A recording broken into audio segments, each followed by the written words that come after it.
बिस्मिल्लाहिर्रहमानिर्रहीम। मैं यहया जान, assistant professor of physics.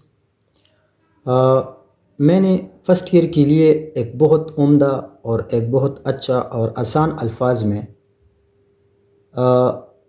New methodology जो एसिलोस बेस के पेपर्स होंगे बोर्ड के लिए और ई मार्किंग के अकॉर्डिंगली उसके मुताबिक, उसकी लंबाई के मुताबिक उसका शॉर्ट क्वेश्चन होना चाहिए, उसके मुताबिक मैंने ये गाइड, ये सिंपल हैंडबुक लिखा है। इंतहाई इजी नोट्स हैं और इसमें मेरे साथ जो कोलैबोरेटर है, मेरे साथ गवर्नमेंट कॉलेज के और भी बहुत इंटेलिजेंट और एक्सपर्ट टीचर्स, प्रोफेसर्स की मदद से ये मैंने लिखा है। स्टूडेंट के लिए बहुत बेनिफिशियल है ये बुक, क्योंकि ये बहुत आसान अल्फाज में मैंने लिखा है और उसमें अगर आप देखें तो ये मुख्तलिफ चैप्टर वाइज कंटेंट्स भी लिखा है। फिर उसमें कुछ कांस्टेंट है, कुछ फार्मूले है, बहुत आसान अल्फाज में, बहुत शार्ट फॉर्म में लिखा है। एग्ज़ाम के लिए इंतहाई इजी अल्फाज में और इंतहाई शॉर्टकट में, मतलब इतना आसान अल्फाज में मैंने लिखा है हम सब ने, और इस स्टूडेंट के लिए इंतहाई ज़्यादा आसान होगा। तो जब भी आप में से जो भी मेरा ये चैनल देख रहा है और ये शॉर्ट क्वेश्चन वो देख रहे हैं, तो आप पहले इस बुक को आप ले लें ताकि आपके लिए इंतहाई आसानी हो। और मैं इस बुक को जो है ऑनलाइन जो है यूट्यूब पर जो है वो मैं आप लोगों के लिए एक्सप्लेन कर रहा हूँ। तो आप मेरे साथ ही रहिएगा इसी चैनल के ऊपर, दोस्तों के साथ भी ये शेयर कर ले ताकि स्टूडेंट उससे ज़्यादा इस्तेफ़ादा कर सके। तो मैं शुरू करता हूँ चैप्टर नंबर 1 से और उसका एक्सरसाइज जो है आज से शॉर्ट क्वेश्चन हम कर रहे हैं।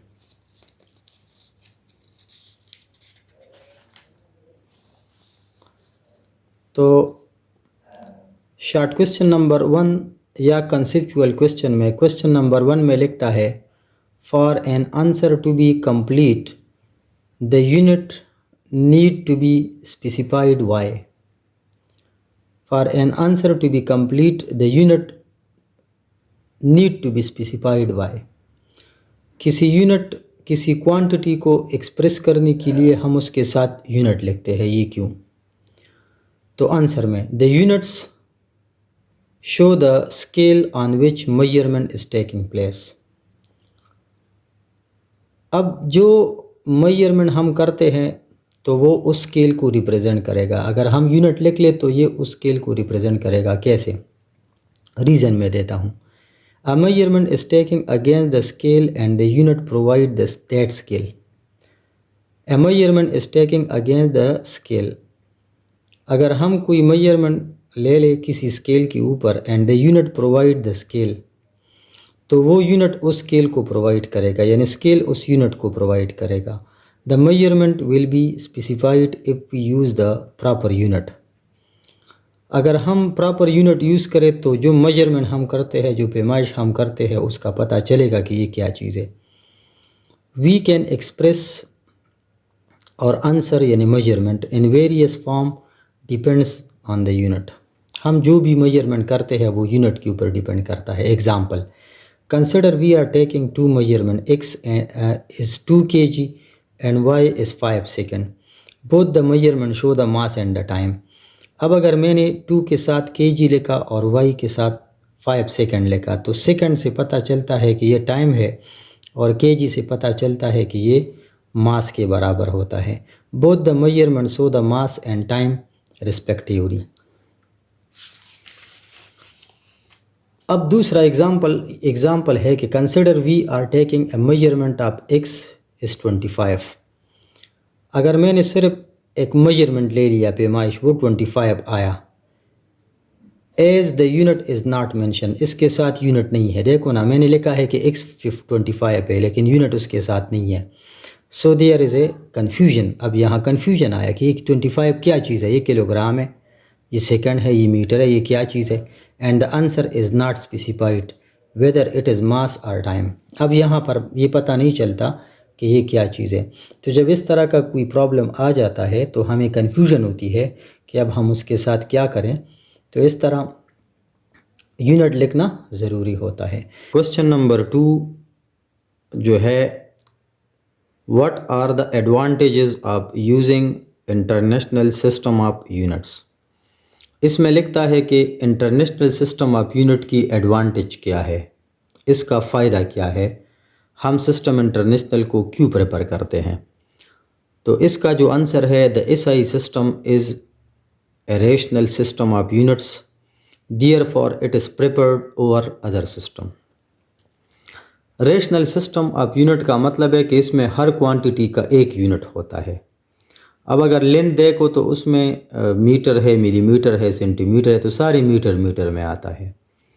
जबकि अगर आप किसी और सिस्टम में देखो तो वहाँ इंच है, फुट है, माइल है, तो इस तरह लाइट ईयर है, तो इसमें डिफरेंट डिफरेंट यूनिट्स आ रहे हैं। तो इस तरह एसआई में हर क्वांटिटी का एक ही यूनिट होता है। इसका रीज़न हम इसको प्रेफर क्यों करते हैं, तो इसका the SI system has the following advantages over the other system. बाकी सिस्टम पर इसका जो है उसको हम प्रेफर क्यों करते हैं, इसका फ़ायदा क्या है। तो हम लोग जो बयान करते हैं, मतलब उसका फ़ायदा क्या है। तो इसका पहला फ़ायदा है, the SI system has only one unit for each physical quantity. इसको हम रेशनल कहते हैं, यानी हर क्वांटिटी का एक ही यूनिट है। दूसरा है, it does not necessary to convert a quantity to another within SI system. यानी आप सिंपल एक सिस्टम से दूसरे में आसानी से, it does not necessary to convert, ये ज़रूरी नहीं होता कि आप कन्वर्ट करें एक क्वांटिटी को दूसरे क्वांटिटी में एसआई सिस्टम के अंदर। तीसरा है, there is no conversion factor to be memorise, यानी इस तरह कोई वैल्यू नहीं है जिसको हम मेमोराइज़ कर लें।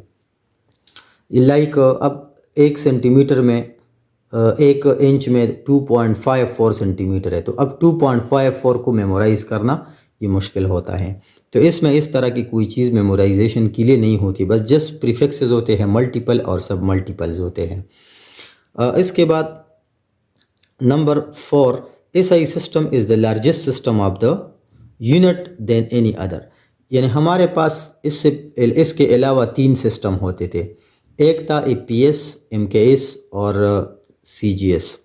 फिर इन तीनों में से सबसे बड़ा जो सिस्टम है, सबसे रिच ऑफ यूनिट जो सिस्टम है, वो ये वाला है। पांचवा है, in the system all the derived units can be obtained by multiplying और डिवाइडिंग द फंडामेंटल यूनिट्स। अगर आप फंडामेंटल यूनिट को मल्टीप्लाई करें या डिवाइड करें तो इससे डिराइव्ड आ जाएगा।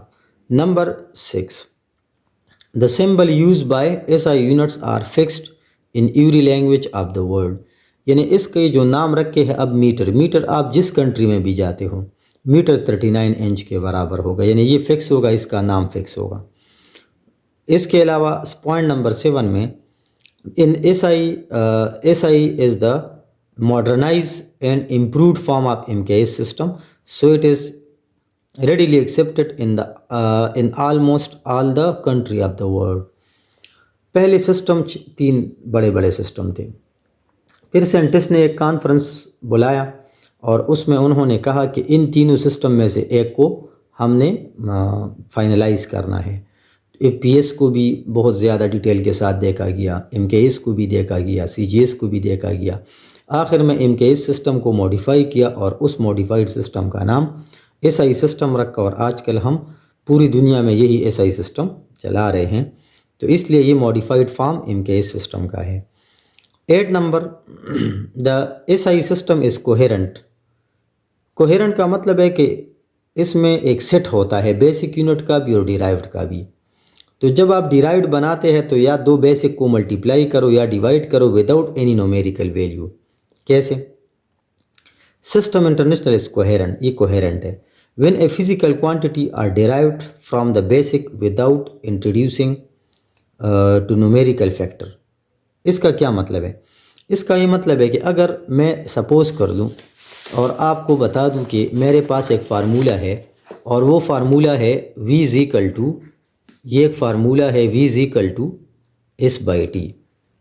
तो अब ये मैं नहीं लिखता कि यहाँ ये 2s लिख लूँ या यहाँ पर 3t लिख लूँ, यानी इस तरह मैं नहीं लिखता कि मैं ऐसे लिखूँ कि velocity 3 time of distance displacement है और 2 टाइम ऑफ टाइम है।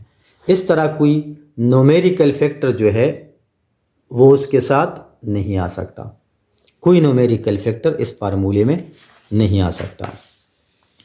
अब इस तरह ये फार्मूला सिंपल, अब एरिया है तो length into length is area.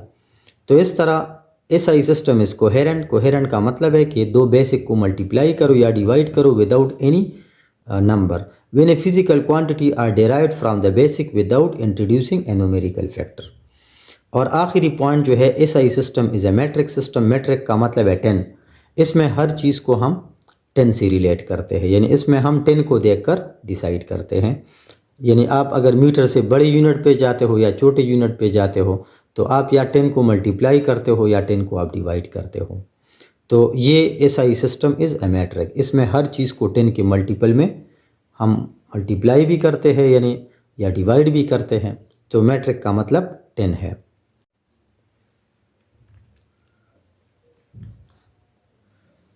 अब क्वेश्चन नंबर 3 जो है, how many radians account for a circumference of a circle, how many steradians are account for the sphere.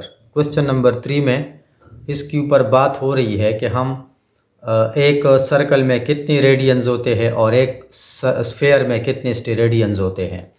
तो इस तरह यहाँ पर मैंने शॉर्टकट एक लाइन में रीज़न लिखा है कि देयर आर 6.28 रेडियन, यानी 6.28 रेडियन ये एक सर्कल में होते हैं और 12.56 स्टेरेडियन ये एक स्फेयर के अंदर होते हैं। लेकिन कैसे? तो आपको पता है कि अगर मैं यहाँ पर कहूँ कि रेडियन क्या चीज़ है, तो रेडियन प्लेन एंगल का एक यूनिट है। अब प्लेन एंगल क्या है? तो प्लेन एंगल ये 2D एंगल होता है। इसके 3 यूनिट्स है, डिग्री, रेडियन एंड रिवोल्यूशन। अब रेडियन क्या है? The angle met at the center of circle by an arc equal to the radius of the circle called radian। यानी आपको पता है कि ये मेरे पास एक सर्कल है और इस सर्कल में ये एक सर्कल है और इस सर्कल में जब आप रेडियस के बराबर फासला कवर कर लें यहाँ पर, तो इधर जो थीटा बन जाती है इसको हम रेडियन कहते हैं।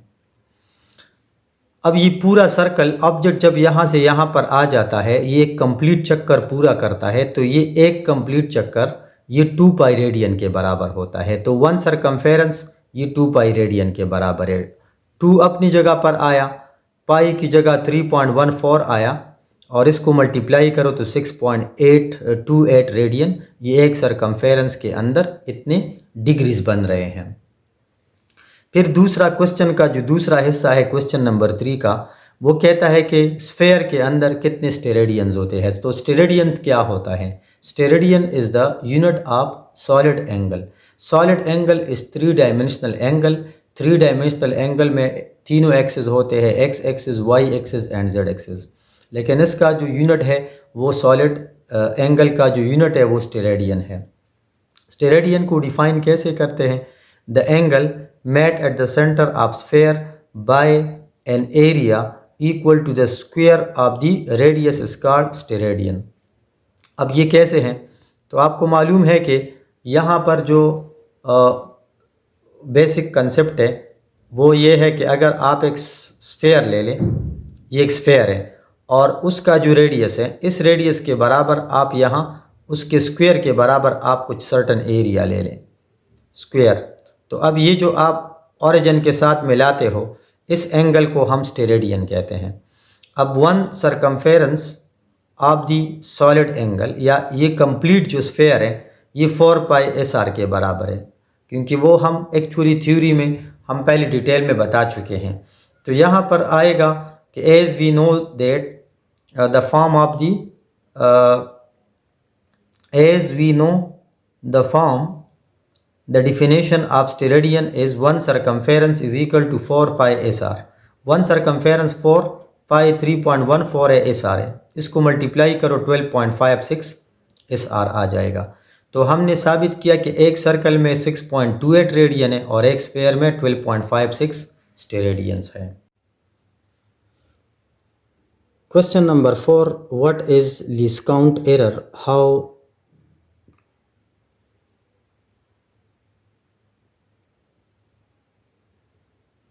How can least count error be reduced? Question 4 में लिखा है what is least count error. Least count error क्या होता है? How can least count error be reduce. तो पहले तो मैं ये बताता हूँ कि लीस्ट काउंट क्या चीज़ है।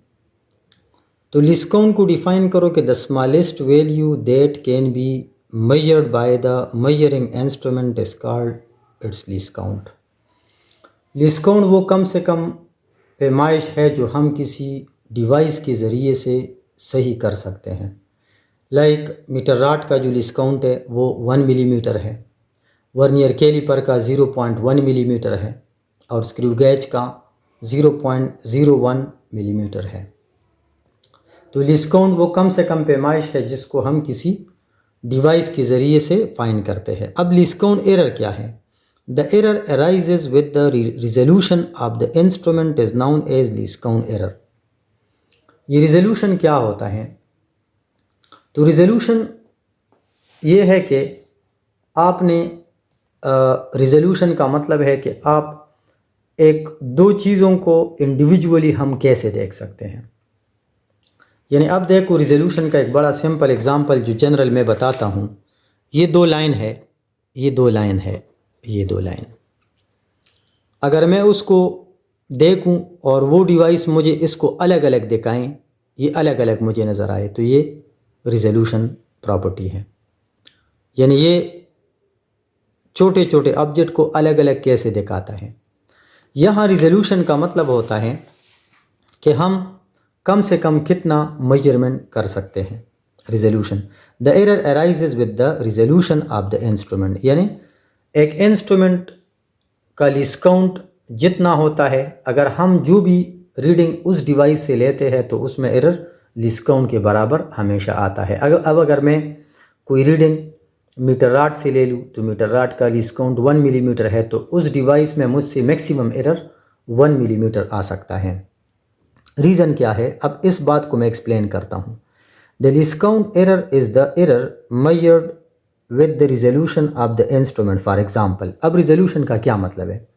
एग्जाम्पल यहाँ पर है कि a vernier calliper has the least count as 0.1 centimetre, a screw gauge has 0.001 centimetre. The least count error is the error related to the systematic and random error. यानी अगर आप कोई डेटा, कोई रीडिंग आप वर्नियर कैलिपर से लेते हैं तो आपसे सबसे ज़्यादा जो एरर सरजद होगा, वाक़या होगा, वो लीस्ट काउंट से ज़्यादा नहीं आएगा। यानी वर्नियर कैलिपर पर मैक्सिमम एरर आ सकता है 0.01 सेंटीमीटर और स्क्रू गेज पर 0.01 सेंटीमीटर एरर आ सकता है। The least count error is the error related to the systematic error and random error. फिर ये लीस्ट काउंट एरर जो है आगे ये रिलेट होता है सिस्टमेटिक एरर के साथ और रैंडम एरर के साथ।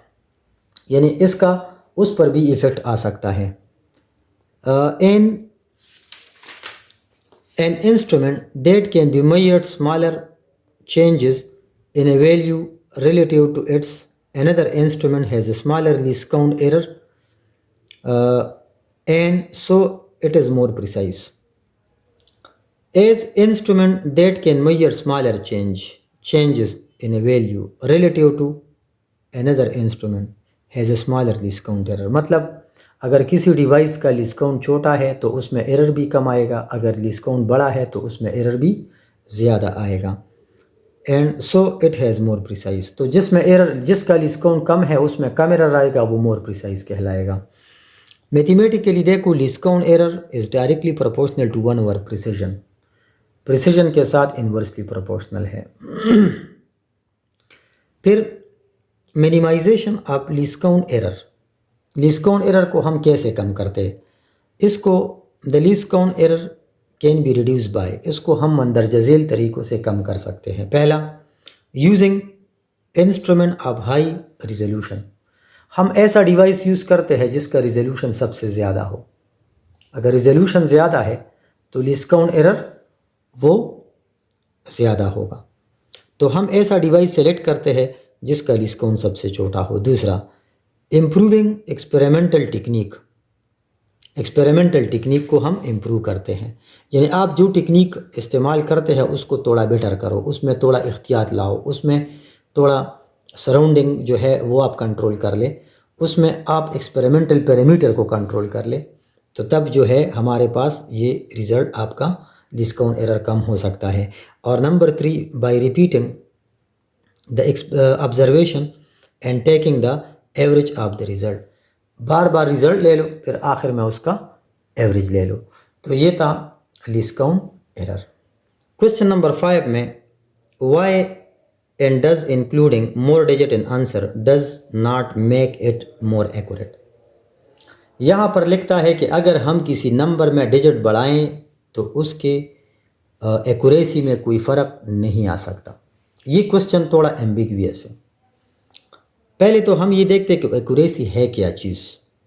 The degree to which a measurement value agree with the correct value for that measurement, यानी एक्यूरेसी का मतलब है कि हम जो डेटा लेते हैं वो अपने टारगेटेड वैल्यू के साथ कितना करीब है, ये एक्यूरेसी है। ये थ्योरी में डिटेल में हम पढ़ चुके हैं।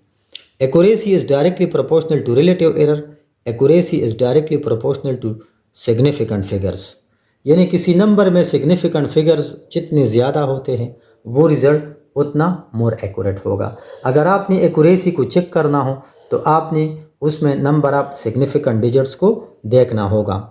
अब यहाँ पर मैं आपको 2 रीज़न बताता हूँ कि क्या डिजिट्स बढ़ाने से एक्यूरेसी में फ़र्क आ सकता है या नहीं।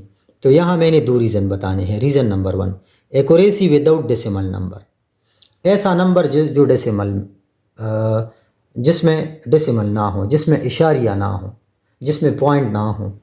तो यहाँ पर लिखते हैं कि consider we have 2 data, a is equal to 50 metre, b is equal to 500 metre. अब चूंकि इन दोनों नंबर्स में कोई पॉइंट नहीं है तो इन दोनों में एक एक सिग्निफिकेंट डिजिट मौजूद है। Both the number has the one significant number, so the accuracy of both number is same. अब इसमें भी एक सिग्निफिकेंट डिजिट है और इसमें भी एक, क्योंकि जिस नंबर में डिजिट ना हो, पॉइंट ना हो और राइट साइड पर जितनी ज़ीरोज़ आए तो वो सिग्निफिकेंट नहीं कहलाते। तो इस तरह इन दोनों में एक एक सिग्निफिकेंट है। अब जितनी मर्ज़ी ज़ीरो लगा दो, बढ़ाते जाओ, तो इसमें क्या होगा, because accuracy show the number of significant figure, accuracy significant number बताता है। तो आप अगर इसमें जितनी मर्ज़ी ज़ीरो पुट करो, ज़ीरो बढ़ा दो, इसमें कोई फ़र्क नहीं आ सकता। फिर उसके बाद does including more digit to the answer does not make it more accurate. इसीलिए अगर हम जितनी मर्ज़ी सिग्निफिकेंट नंबर बढ़ाएंगे एक्यूरेसी में कोई फ़र्क नहीं आएगा। लेकिन दूसरी जानिब दूसरा रीज़न है एक्यूरेसी एंड डेसिमल नंबर। अगर हम डेसिमल नंबर ले ले, डेसिमल नंबर यानी जिसमें इशारिया हो, तो consider 2 number, a is equal to 5.0 and b is equal to 5.00। अब इधर मैंने एक एक पॉइंट डाला है, तो फिर इसमें कितने हैं, इस नंबर में ए इज़ इक्वल टू 5.0, इसमें 2 सिग्निफिकेंट डिजिट है, और बी इज़ इक्वल टू 5.00, इसमें 3 सिग्निफिकेंट डिजिट है। तो जाहिर है इसमें सिग्निफिकेंट डिजिट ज़्यादा है बी में, तो B is more accurate than A. तो इसमें ज़ीरो ज़्यादा है इसलिए ये मोर सिग्निफिकेंट है, ये मोर एक्यूरेट है। The number of significant digit in A and B are 2 and 3 respectively, the number B is more accurate than A. तो इसलिए अगर डिजिट है तो फिर ये डिजिट के साथ जितने हम बढ़ाएंगे अगर डेसिमल नंबर में तो फिर एक्यूरेसी बढ़ेगी, और अगर कोई पॉइंट ना हो और हम सिग्निफिकेंट नंबर्स इंक्रीज़ कर ले, मतलब डिजिट इंक्रीज़ करे, सारी डिजिट इंक्रीज़ कर लें।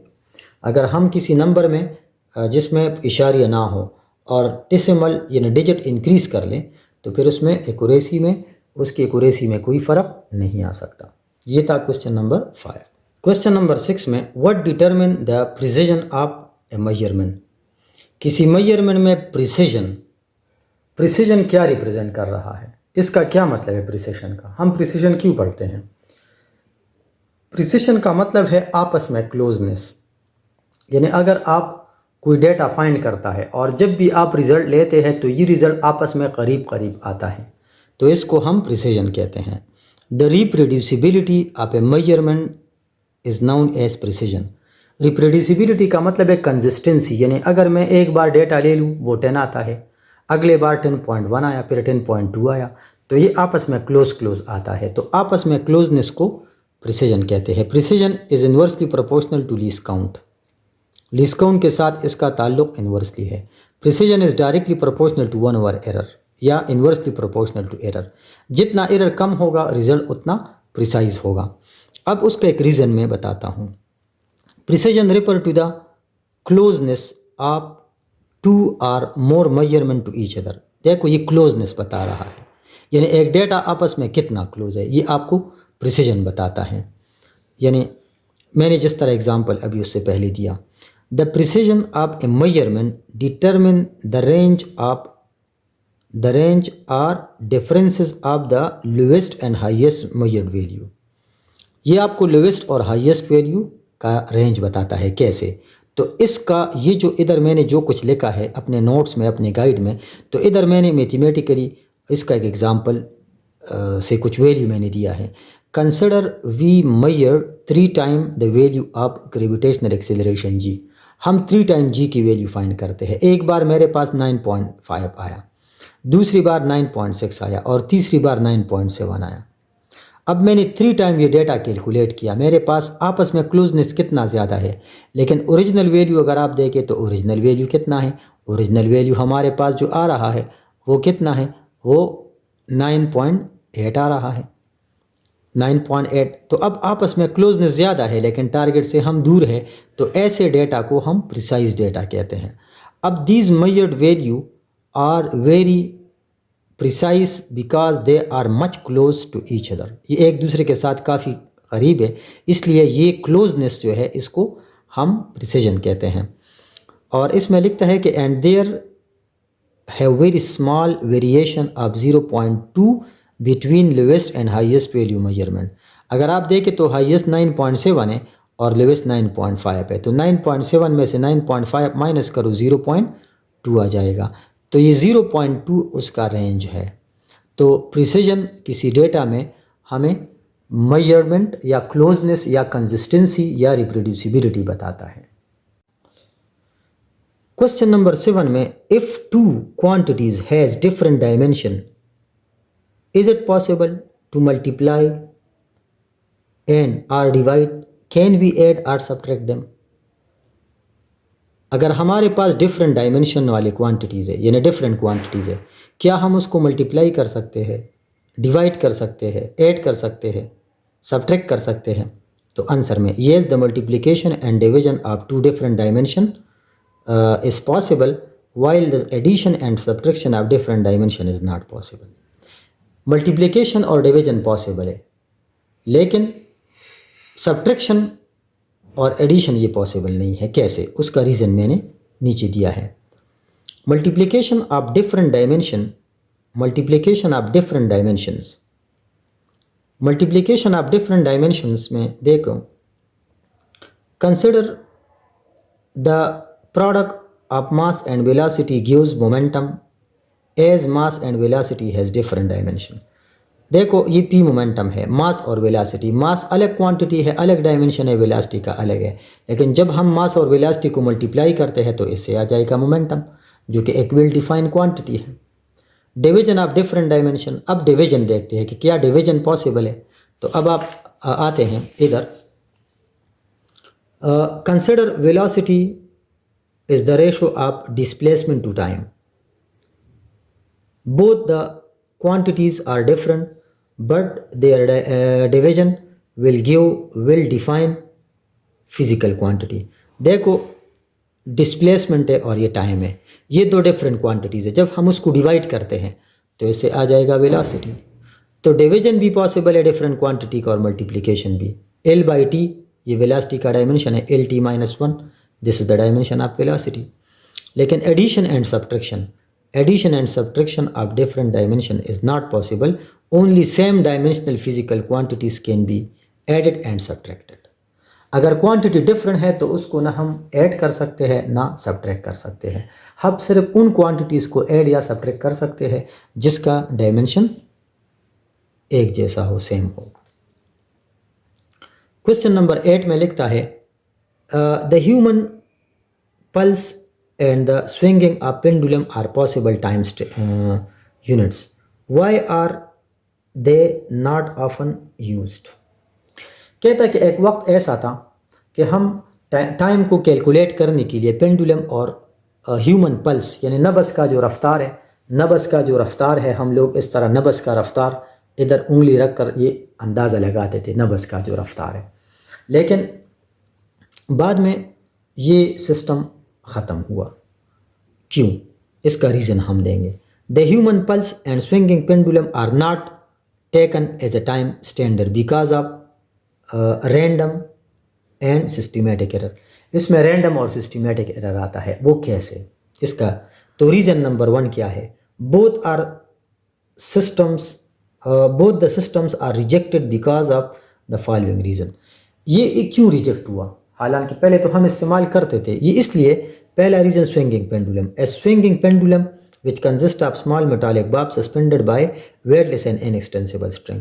सिंपल पेंडुलम क्या होता है? ये एक रिजिड सपोर्ट से हम एक स्ट्रिंग को सस्पेंड करते हैं और उसके साथ एक छोटा सा गोला अटैच करते हैं, सस्पेंड करते हैं, उसको हम सिंपल पेंडुलम कहते हैं। उसका mathematical form t is equal to 2 pi L over g के बराबर है। इसमें लिखता है कि टाइम पीरियड का लेंथ के साथ डायरेक्ट रिलेशन है और टाइम पीरियड का g के साथ इन्वर्स रिलेशन है। तो अब देखते हैं कि the time period of simple pendulum depends on the value of g and the length of the wire. दो चीज़ों पर डिपेंड करता है टाइम पीरियड, लेंथ के ऊपर और g के ऊपर डिपेंड करता है। It is not taken as the time standard because of the following observation. नीचे ऑब्जर्वेशन है। पहला ऑब्जर्वेशन जो है altitude variation of g। Altitude variation of g का क्या मतलब है? इसका ये मतलब है कि अगर हम ज़मीन से हम ऊपर जा रहे हैं, हम ज़मीन से ऊपर आ रहे हैं ऊपर, तो जी की वैल्यू क्या होगी? कम होगी, तो जी में चेंज आएगा। आप पोल से इक्वेटर की तरफ जाते हैं, फिर भी उसमें चेंज आएगा। तो इस चेंज की वजह से टाइम पीरियड कभी ज़्यादा होता है तो कभी कम होता है। एल्टीट्यूड, लेटीट्यूड एंड लॉन्गिट्यूड ये क्या होते हैं? अगर आप देखें तो ये ज़मीन का जो स्ट्रक्चर है वो कुछ इस तरह है। ज़मीन का जो स्ट्रक्चर है वो कुछ ऐसा है, ऐसा है। ये क्या है? इक्वेटर्स है। ये क्या है? पोल्स।